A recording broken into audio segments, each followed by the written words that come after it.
where the master truly acknowledges that they're still a student. Anyway, so everybody's still on the path here, so this is a process of awakening, so welcome to the Clif School on Strategy and Tactics for Awakening Humans. What we're going to discuss today is the issue on YouTube, because it affects so many people. It does not affect me. I'll be flat out on that. I've never depended on advertising revenue from YouTube. I've made some money on it.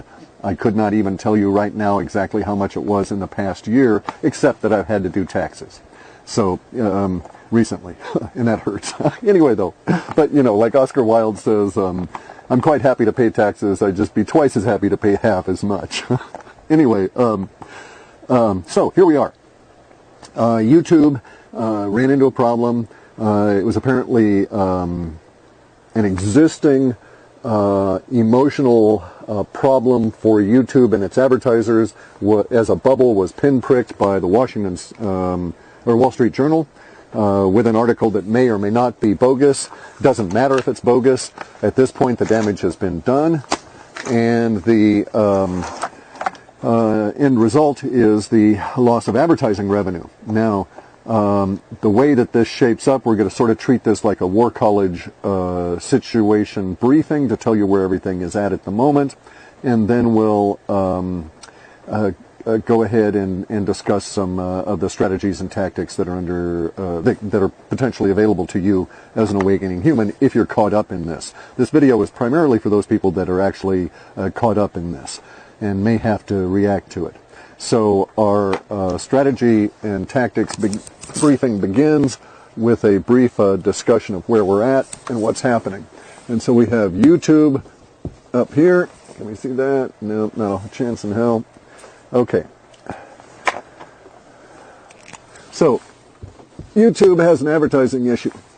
The advertisers are trying to sell things. And whether it's a position, a product, an idea, whatever, it just does not matter. The advertisers are trying to sell things.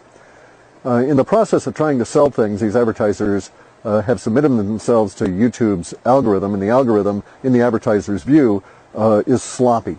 Now, we've also got to acknowledge a lot of the advertisers are sloppy. They don't, when they set up their ads, they don't set up exactly what they think they are, or what they should be setting up in terms of their limitations and constraints, because YouTube and Google allow you via negative selection to isolate and not associate with anything you want that you can find and clue into based on a keyword. So YouTube and Google in that regard, both in the YouTube advertising platform and even Twitter. These are the ones I'm most familiar with. All three of these platforms allow you to, as an advertiser, disassociate from any level of language. So the onus is really on the advertisers. They could have done this all along and never bothered with any of these issues. If the advertisers were smart, they would employ really good radical linguists and go through and set up ad campaigns that were exclusionary and were targeted exactly to the people they were after. I did this. I was very successful at it. It's relatively easy. And these platforms, YouTube, Google, and Twitter, assist you in this, and that their software is very reasonably well designed. And so if you know what if you think about it, you don't even have to know what you're doing. You can do it as a novice. You can go through there and decide, no, I don't want my video associated with, any words around the quoted phrase, white supremacy. I don't care where it comes up. I don't care if it's an academic discussion or if someone's touting it as a lifestyle. I don't want to be associated with it. It's that easy.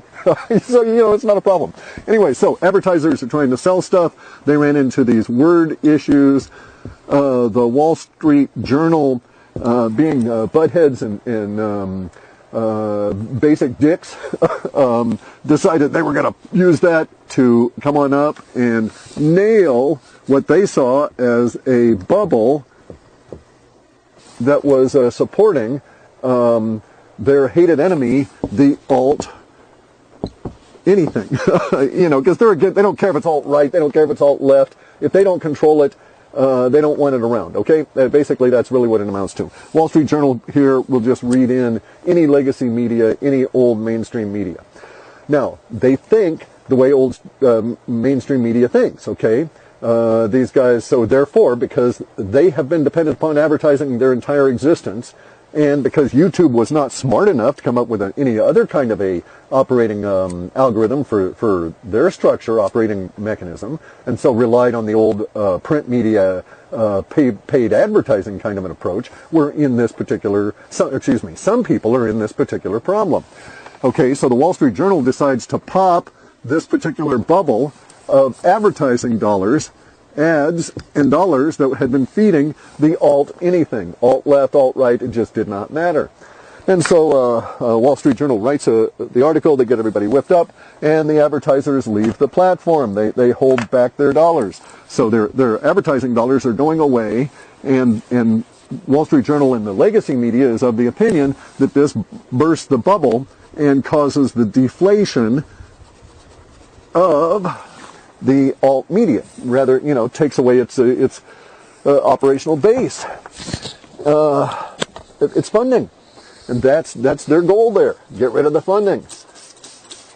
And so they try that, and that's what they end up with. But it's only temporary so far because YouTube still needs to stay in business.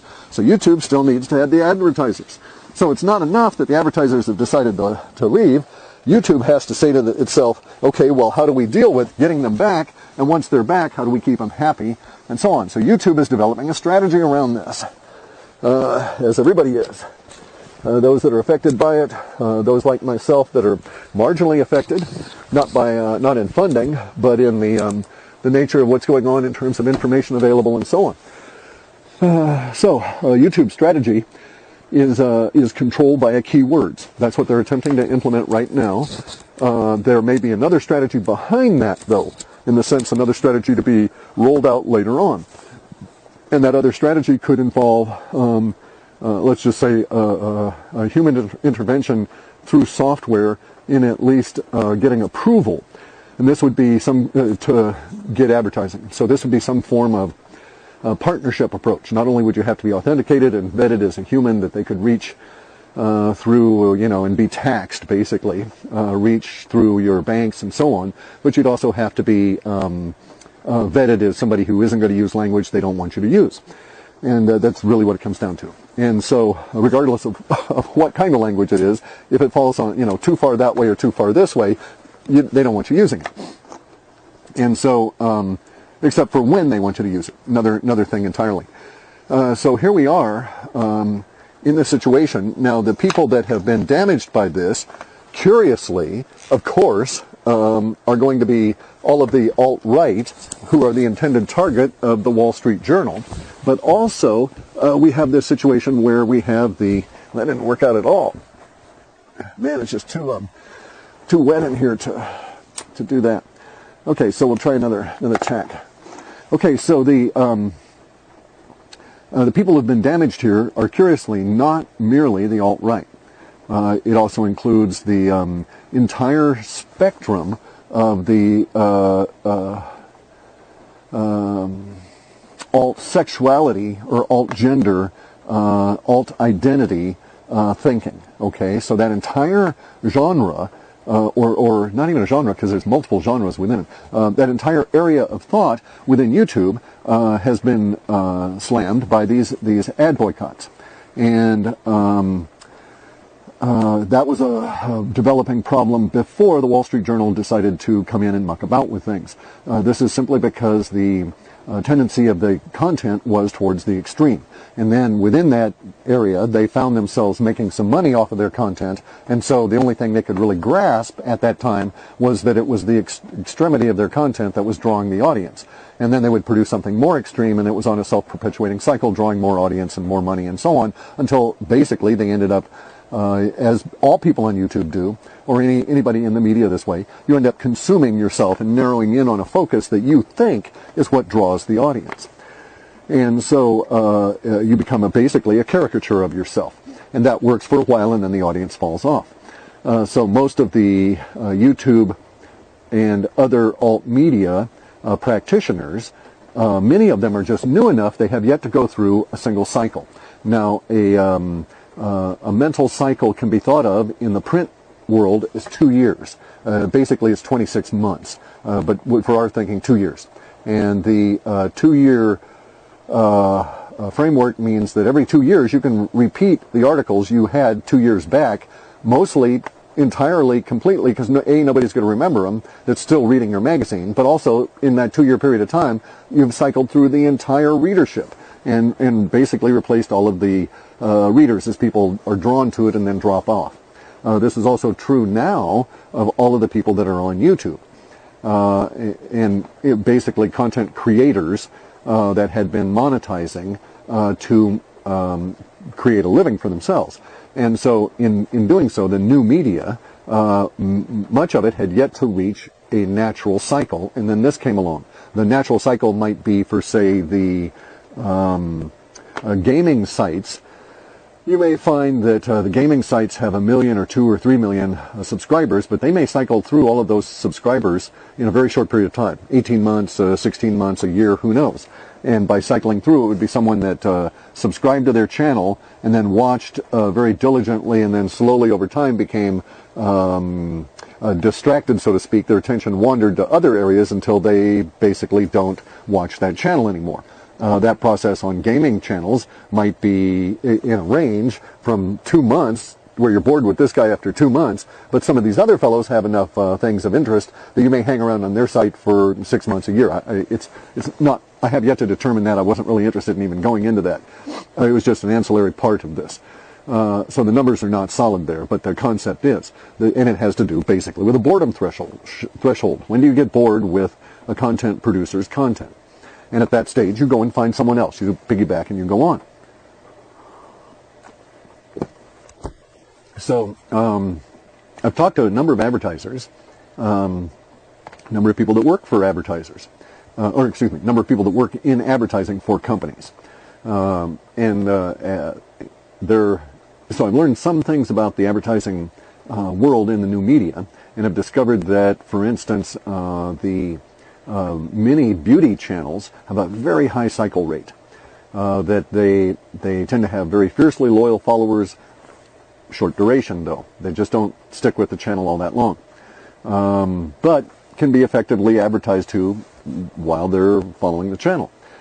Unfortunately for those channels though, their longevity is very, very short as well, and it seems to have a bell curve and peak and fall off within about 4 years.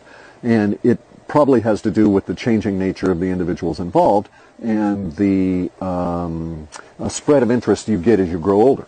And so in any event, these channels fade out fairly quickly. And those channels are also trapped in the extreme aspect of this. They get started in, there's some perks to doing the YouTube thing, and then in order to keep it continuing, they end up getting more and more extreme, and so attempt to draw more audience that way and grow it. And the metaphor, the model, doesn't really work for that particular niche market that way. So they've been hit hard by advertising ban. The alt-sexual media, alt-sexuality part of this, alt-gender part of it all has been hit hard. Alt-right has been hit hard. Everybody advertising on YouTube, or getting advertising revenue on YouTube, has been hit very hard, except our legacy media buddies of CNN and, MSNBC and all of these guys. Wall Street Journal, any of those kind of fellows. So those guys are still doing well with their corporate buddies. Now, the point of this particular talk was to bring up the idea and enlighten the thinking towards alternative means for using the same platform. Because fundamentally, here's the problem YouTube faces. They can't get rid of all the alts, all right? That's a huge chunk of their audience. So, for instance, if YouTube existed only with approved sources, I'd never go there.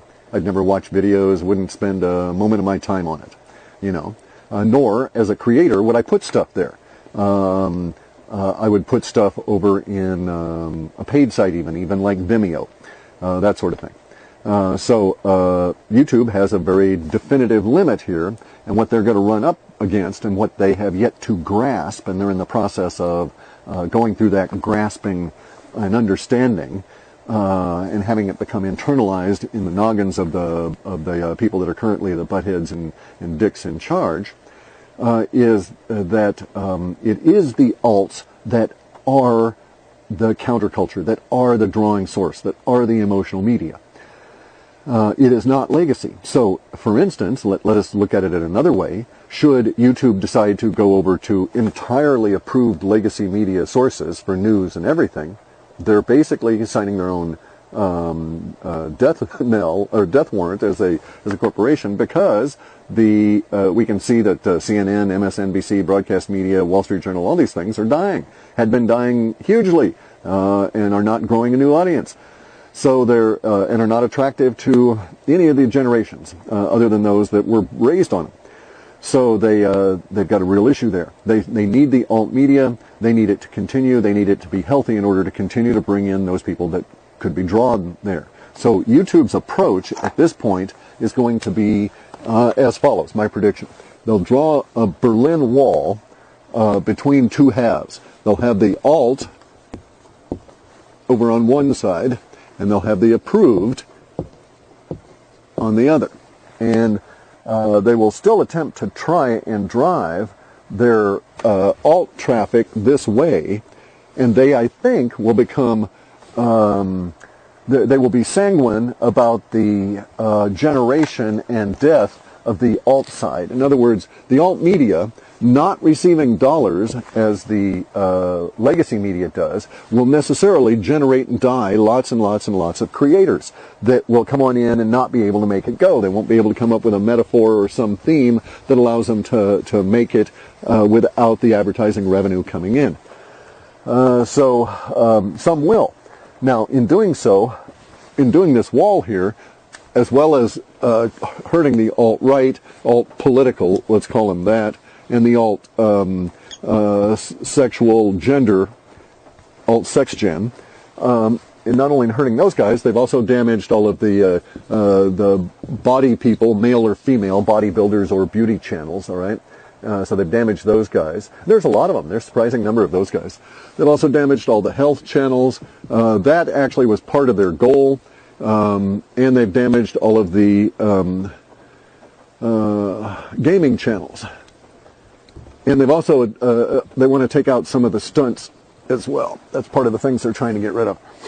Anyway, so they've got this list, and they've kind of got it segregated this way. They don't care so much about these guys, really. Oh, they just want them controlled. They don't want them gone, and they're quite happy to support them. These guys, they want gone, the alt-politicals, and the alt-sex-gen, they want under tight control. And they're going to try and use them. This is the way that they're thinking. That is to say, the powers that be. And so, if you happen to be, as I am, smack into this range right here, or I'm even worse, because I'm like seriously woo-woo here. So we'll put woo-woo way down. All right? And so under those circumstances, since I'm down here, and they're really after us, I knew what I was getting into, right? I mean, it was like part of the proposition. I was an adult when I went in and did this. Oh, some of the shit I'm saying here might get me killed. Who knows, you know? These people are wacko. They're bad shit. They're crazy. They don't behave like normal, regular humans. Many of the people at the top are pedophiles. Many of them are being blackmailed. Probably most of them are constantly stoned on all kinds of bizarre drugs we've never even heard of. And that's our world. That's the world. Welcome to our world, okay? And so this is the world we live in. So, if you're up in any of this area here, I feel bad for you guys. I feel bad for you. You're just collateral damage. You know, they wanted to control us. If you're down here in the alt-sex-gen stuff, there's nothing I can really recommend for you because it's been seriously targeted. If you've been making money that way, maybe you can go back to it if you get extremely academic and that sort of thing. You'll still have the audience to some extent, and they might allow ad revenue to come back in, but it seems a little dodgy at this point. Up in this area here, there's some things you can do. You have to recognize that what they're doing is they're controlling you through the advertising. Advertising dollars. And in doing that, if you want to control, if you want to take back your control of your own situation, then you need to sever that bond to the advertising dollars and just write it off and figure some other way of making money. So you can go to pay-per-view, where you have enough of a loyal audience that you're able to set up a paywall and people pay a couple of bucks a month to see, or week or whatever it is, to see your videos, maybe on an individual basis, and it's pennies, who knows. The micro payments idea is really good, where you hook up with Bitcoin and that kind of thing, and then send out a password, and your videos are up for a short period of time, and then they drop off. And you can manage all of that on your own PC. There's also the idea of sales directly, in the sense of selling, like Philip DeFranco sells T-shirts, so you can sell stuff directly. Once you get a loyal audience, they will send you in dollars by buying your stuff directly, and then you're no longer dependent on the advertising revenue. Beyond the pay-per-view, the micropayments, and direct sales, you can also work on the idea of independent advertising. Okay, independent advertising. Well, independent advertising, it's down there. Because here's the idea on that. That's the idea that, okay, so let's take the example of one of these fashionistas. Frequently they get hooked on this whole YouTube thing because they go out and they do something, or they see someone else doing it, and then the clothing manufacturers mail them a bunch of crap, right? And so they do a try-on, or whatever it is they call them, a modeling, where they model the clothes that have been sent to them free by these people, and they're just thrilled. They got all this free stash here, free clothing, and this is just cool as hell. Can't beat this. And then they're hooked. It's like drug dealers. Hey, here, you want a little bit of crack? It's good for you. Wake you up in the morning.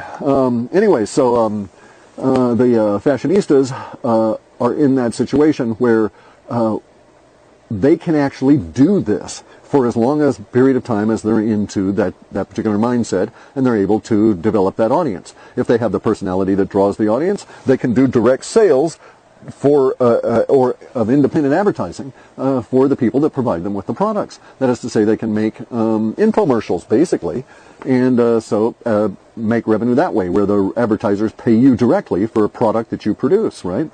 And so one thing that might really shake up the world would be if a lot of the YouTubers that fall into these categories right here, that had skills, were to go out and independently make spec advertising for companies they happen to like. Not for showing necessarily, maybe there'd be competitions and stuff, I don't know, but also to show the companies. If the companies like it, maybe they would sponsor the ad. It costs you a little bit of time and effort and ingenuity to put together something that you think would help sell their product or get their message across, and so on, to the point where those people are likely to give you money and support your efforts in the future. So talent is usually supported in history. By a number of different approaches, talent usually ends up finding its way. So if you're good at this kind of thing, that's a really good approach. So there are other options than their advertising dollars.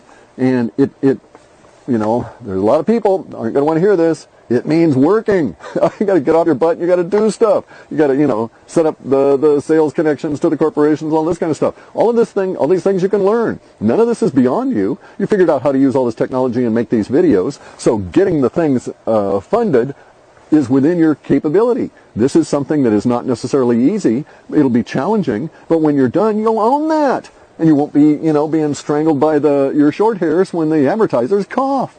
So, anyway, so that's the rant of the day. A little bit of a whiteboard thing.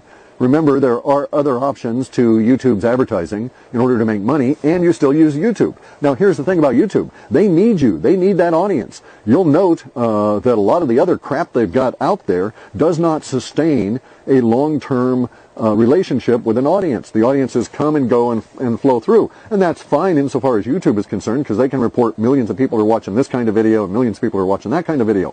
From an advertiser's viewpoint, though, most of those millions of people are a waste, because most of those people are not going to have any kind of a brand identification or brand loyalty that piggybacks off of that video or that genre into their product. Unlike the alts, all right? All of them. I mean, look, Alex Jones makes enough money to support a crew doing that work there with his sales, with direct sales. So there's your role model. There's somebody that has gotten out and invented a way to get it done and has achieved it and gotten it done. So guys, it's not that difficult to do. And as I say, it cuts the cord on advertising. Now, YouTube admittedly doesn't need me, all right? Doesn't need any of us. At the moment, it's getting 400 hours of programming videos being uploaded every damn minute. So it does not give a rat's ass about any individual given or creator at all, because we're replaceable. We're self-replacing. As soon as I stop making videos, whatever little time slice I'm allotted by universe is taken over by somebody else with their own ideas, and off they go. So YouTube doesn't care about us on an individual basis at that level. But it does care enough, even though it's a failing company, never made a dime in profit, that sort of thing, is supported by Google, its parent, it does care enough to form and spend millions of dollars on all these creator promotion things. Their idea, their version of the Oscars, their version of all these creator schools, all these things, and the staff devoted to corralling, and that's really what it is. That's the whole point. It's not to pump up the creators. It's not to pump up the YouTube brand, because they don't have to do that. The technology is so nascent, and there's so many trillions of people on the planet, billions, that have yet to even see YouTube, that growth is not an issue for them at this stage. But what is an issue is controlling the creators. So they've corralled them. They're attempting to corral them with all these free gifts, sucking you in, saying, hey, look, you get a silver whoozy, was it? Because you got 100,000 subscribers. And oh, by the way, we want to invite you over here to this creators workshop where we'll teach you how to do shit. And basically, they're teaching you how to do stuff their way and not do those things they don't want you to do. And so it's a control mechanism. And it's working. And it works really well. So, there's no reason for them to stop that. And like I say, they don't need any individual or even genre of creators, except that they really do. And this is what they're in the process of discovering right at the moment. And it'll take them some months to discover this, okay? They're going to have to take a couple of big hits before this really gels out. And I would not look for the advertiser issue to be resolved for 18 or 20 months, minimum. It'll be up and down like currencies fluctuating over that period of time as they go through this process of discovering what YouTube actually is.